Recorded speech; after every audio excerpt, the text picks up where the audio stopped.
What is up, everybody? Welcome back to the Culture Wave Media Network. I am Darian Scalamoni, and I am here to review a movie that I saw about a month ago at TIFF that I'm finally so happy to finally be able to talk about with you guys that is in theaters now. It is Cianfrance's Roofman.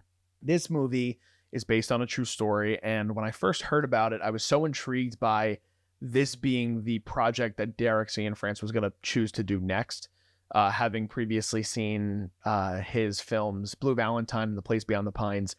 It's this darker, moody material where you're dealing with really deep themes, really dark themes. And this sounded like something that could be darker, but he took a lighter sensibility with it. And I'm actually pleasantly surprised with how this movie turned out and the direction that Cianfrance decided to go with the tone of it. And Channing Tatum plays a character named Jeffrey Manchester, again, based on a true story, based on a true person, who was a convicted felon who escapes from prison, and he winds up hiding out in a Toys R Us for an extended period of time, trying to create this separate life, even though he is a man on the loose, essentially, a man who is under the gun by people, and there's police obviously looking for him.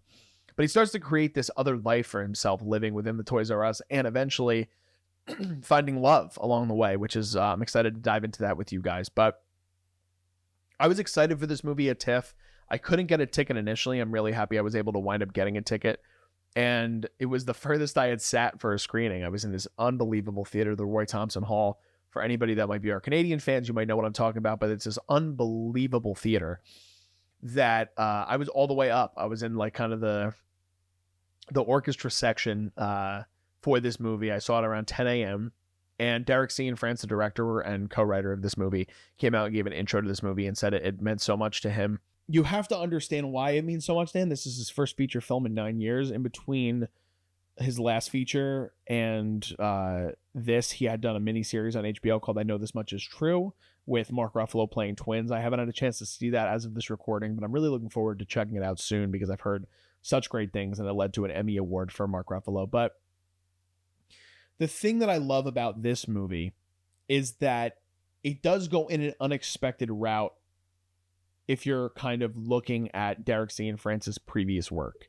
And he takes a different turn with this, where there is a lighter sensibility and there is a lighter tone, even though it deals with some serious themes and some bruised masculinity and the imperfection of life and of love, which is at the core of this story. So this is a true crime story that's also this sort of character study about Jeffrey Manchester, this guy who comes out of the military, and after that, he doesn't really know what to do with his life. And his best friend in the film, Channing's best friend in the film, is played by Lakeith Stanfield. And he's kind of the one that gives him this awakening of, you know, like, you're one of the smartest people I know. You're so savvy. Like, and I think he gives him the examples of, like, he knows the square footage of, like, everybody's houses on the block, and he knows how many windows are in, like, a certain residential store or something like that. And he's like, you're incredibly, you see all the things that other people don't. It's kind of how he breaks it down to him, even though he's not the most intelligent guy in the world.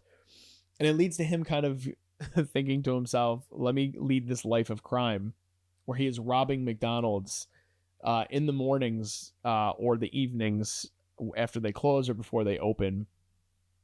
And he comes into all this money, and there's no explanation for it until he finally gets caught. And that's kind of the jump off point of this movie, where he goes to jail for a number of years. And despite that, and you being like, oh, well, like, why should I root for this guy? Because he's a convicted felon. There's a deeper sense to what Channing is doing in this performance, where you see that at the end of the day, Jeffrey Manchester is a decent man. He's somebody that cares about other people. And the only reason he wants to get himself out of prison is to be there for his kids, to be there for his daughters. And when he does eventually break out of prison, he gets this sensibility where he understands now that that's not a part of his life anymore. And he tries calling the home, and his ex-wife picks up the phone, and she's like, you better not come here. You know, we don't want you anymore. And so he has to figure out what to do with himself. He has to figure out how to stay in hiding. He has to figure out how to survive. He needs to eat. He needs to drink. And he's living off of a crazy amount of candy for a majority of the movie. What you see over the runtime of this movie is that it leads you to this place where you start to see that despite him being in hiding, he wants to do the right thing by people. He still cares deeply about people. He sets up cameras in the Toys R Us that he winds up living in. And he is kind of going against this kind of asshole boss that's played so well by Peter Dinklage for this woman that he finds doesn't deserve what she's being given and what she's getting. And that woman is played by Kirsten Dunst in this movie. And that's the core of Roofman, I think, is this sincerity and this pairing, the chemistry between Kirsten Dunst and Channing Tatum that on paper doesn't seem like it's going to work. It completely works, and it catapults the movie into a whole different thing tonally and making you feel for these characters and Jeffrey Manchester in particular, what Derek Cianfrance and Kurt Gunn are able to do with this script. And I talked at the beginning about how this movie does not possess, like on paper, the same sort of darker material or darker take on the material similar to like a Blue Valentine or A Place Beyond the Pines. But at the core of those stories, you have these really deep, enriched relationships between Ryan Gosling and Michelle Williams, and then, of course, Ryan Gosling and Eva Mendes in Place Beyond the Pines. And he's able to do the same thing in this movie that kind of brings it all together. And it is true. It really sneaks up on you, this movie, for a deeper meaning. And it makes you kind of look at yourself, and it makes you like, and then how people can judge people based on the surface because they did a bad thing, but they don't understand necessarily why they did it or who they're doing it for. Not to, I guess, excuse any of Jeffrey Manchester's actions, but he is this clever but also dumb career criminal who at the end of the day does a lot of things for other people in this movie, and you learn over time that he still has been wanting to do that over the extent of his life.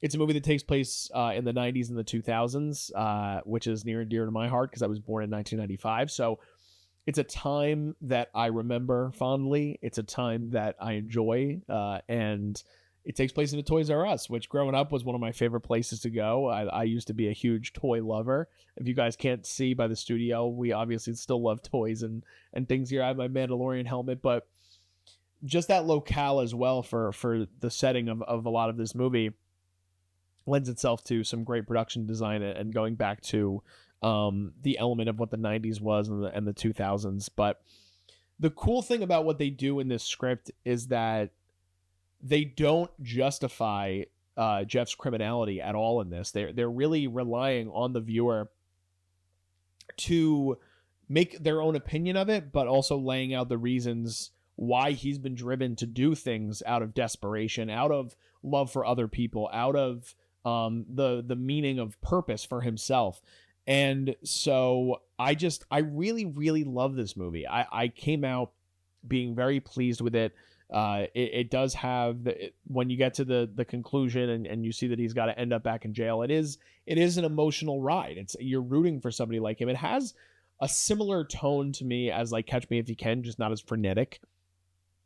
And it again has this protagonist that you want to root for throughout. And I'm sure that Cianfrance must have had maybe Catch Me If You Can, or even something like A Wolf of Wall Street, like in his sort of movies that he wanted to relate to when it came to how he was going to tackle Roofman and the characterization of Jeff. And I said this, I think I just recorded a whole pod and I forgot to, the audio was messed up. So this is my second take at this. I don't think I mentioned this in this record.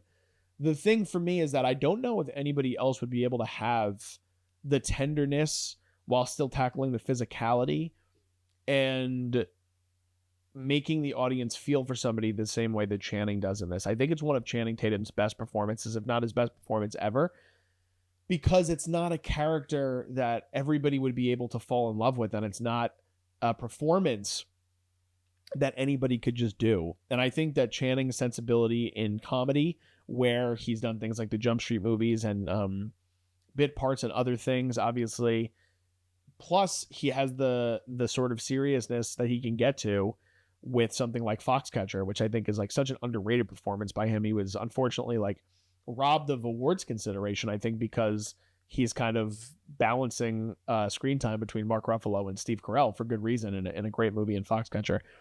But this movie does a really good job of still staying grounded while having Jeffrey Manchester heighten the circumstances and heighten what the movie is. And I really like this movie, man. It was one of my favorite films of TIFF this year. It has a great array of actors in the supporting cast: Peter Dinklage, Lakeith Stanfield, Uzo Aduba, Ben Mendelsohn, Lily Collins. Kirsten Dunst is also fantastic in this. Channing is going to be put in for the Golden Globes for comedy and musical, and best actor comedy and musical, and Kirsten Dunst I believe as well. Maybe best actress comedy or musical, or she might be supporting, but I don't think it's the type of movie that will garner Oscars or Academy Award consideration, but I do think that Golden Globes it could snap up a few things. It's just a really fun movie, man, and it's one that I do recommend that a lot of people go and check out. Unfortunately, it's only at, I believe, 8 million at the box office right now, but I came out of TIFF really enjoying this movie. And for a score, I'm going to give this an 8.5 out of 10. Really fun.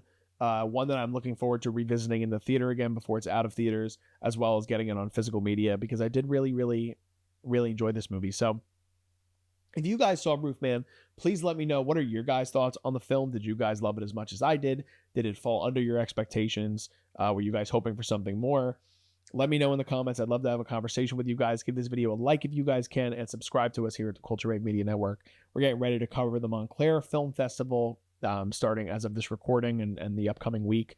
Right now, on the docket, I'm going to be seeing Jay Kelly, No Other Choice, Begonia, the series Mr. Scorsese. So a few things that I'm looking forward to reporting back here on the channel as soon as I can, as well as Wake Up Dead Man, the upcoming Knives Out film for Netflix.